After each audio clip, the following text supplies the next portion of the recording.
North Atlantic. The heavy cruiser Prinz Eugen leads the formation. Behind her looms a fortress of guns and steel, battleship Bismarck.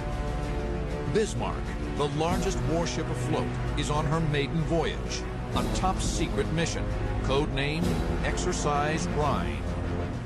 Unknown to the Germans, 30 miles to the southeast, two British ships steer an intercept course at full speed.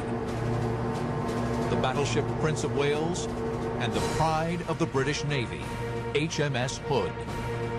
Admiral Lancelot Holland commands the operation from Hood. Ted Briggs is an 18-year-old signalman. Hood's reputation was fantastic. She was the be-all and end-all as far as we were concerned. Without a doubt, she was the most famous warship of any kind, of any country. Hood is the embodiment of British sea power. At 5:37 a.m., 14 miles from the Germans, Hood shoots first. The shells land off Prinz Eugen's starboard bow.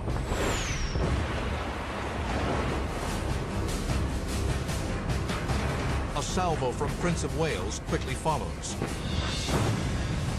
The British shells miss their mark. British armor-piercing shells plunge into the sea.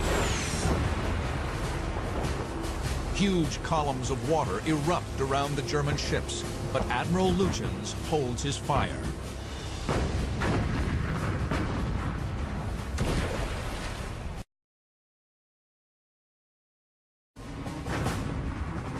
The British blast away.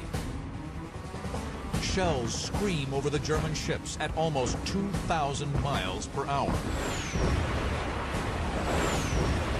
But Lutyens still refuses to return fire. Finally, a frustrated Captain Lindemann steps in and says, "I will not have my ship shot out from under my ass." Bismarck opens fire.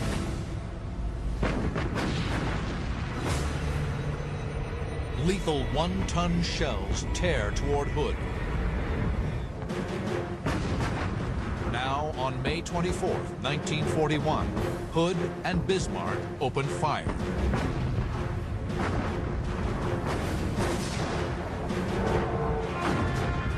Bismarck's first salvo barely misses, exploding just off Hood's starboard bow. Bismarck fires again. The German gunners zero in with deadly efficiency.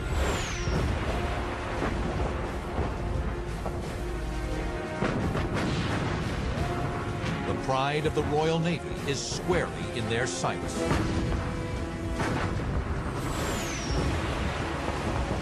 May 24th, 1941. The most powerful warship afloat, the German battleship Bismarck and heavy cruiser Prinz Eugen, exchange fire with the pride of the British Navy, HMS Hood and Prince of Wales.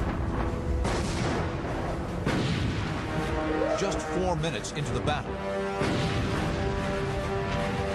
the Germans draw first blood. A shell rips through Hood's ammunition locker, exploding 4-inch anti-aircraft shells. A hurricane of shrapnel cuts down the men on the deck. From the compass platform, the highest point of Hood's bridge, Ted Briggs witnesses the carnage. That hit penetrated at the base of the mainmast, and it caused a fire around the 4-inch ready-use lockers, which was creating one hell of a mess and killed quite a lot of people. Another shell strikes Hood close to her main tower. The situation is desperate. At 8 miles, Admiral Holland orders a hard turn to port to bring her full broadside to bear. Bismarck fires her 8 15-inch guns. Her rangefinders locked on Hood.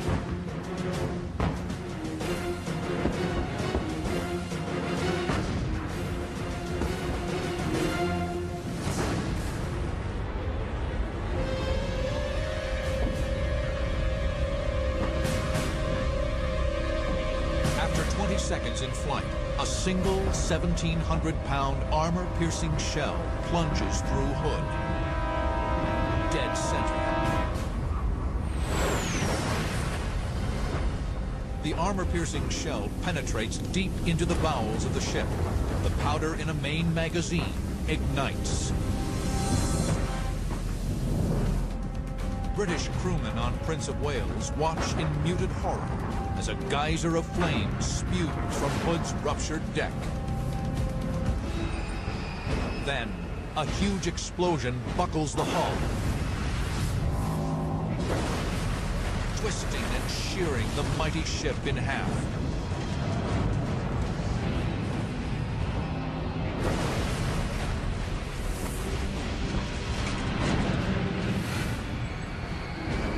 The bow lifts vertically into the air as her midsection sinks. She'd gone about 30 degrees, 30, 40 degrees, I suppose. We realized that she just wasn't coming back. There was no order given to abandon ship. It wasn't necessary. Ted Briggs and the men on the compass platform struggled to escape. The flag lieutenant was just in front of me. And the squadron navigating officer, Commander Warren, stood to one side to let me go through. He just went like that. Can't forget that. Across the water, the Germans look on at their stricken adversary. As Hood slides beneath the waves, her forward turret fires a final defiant salvo before slipping into darkness. I managed to get out of the starboard door of the compass platform, down the ladder to the Admiral's Bridge, which was directly underneath. And it was about halfway down that ladder when I became level with the water. And it was dragging me down. Briggs is pulled deeper and deeper by the sinking ship. I honestly thought I'd had it. It was then that I suddenly seemed to shoot to the surface. I came up and looked around, and there was the ship. About 50 yards away, like that. I panicked, turned and tried and swim away as fast as I could. When I looked round again, she'd gone.